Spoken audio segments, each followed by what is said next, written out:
மாய் அவனியாகி அரியொனா பொருளதாகி தொண்டர்கள் குருவுமாகி துகளறு தெய்வமாகி என் திசை போற்ற நின்ற என்னருள் ஈசனான தின்திரல் சரவணத்தான் தினமும் என் சிரசை காக்க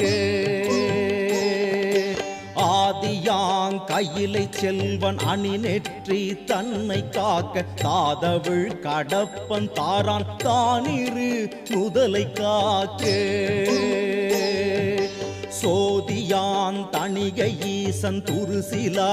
விழியை காக்க நாதனாங் கார்த்திகேயன் நாசியை நயந்து காக்க இரு செவிகளையும் செவ்வேள் இயல்புடன் காக்க வாயை முருகவேள் காக்க நாப்பல் முழு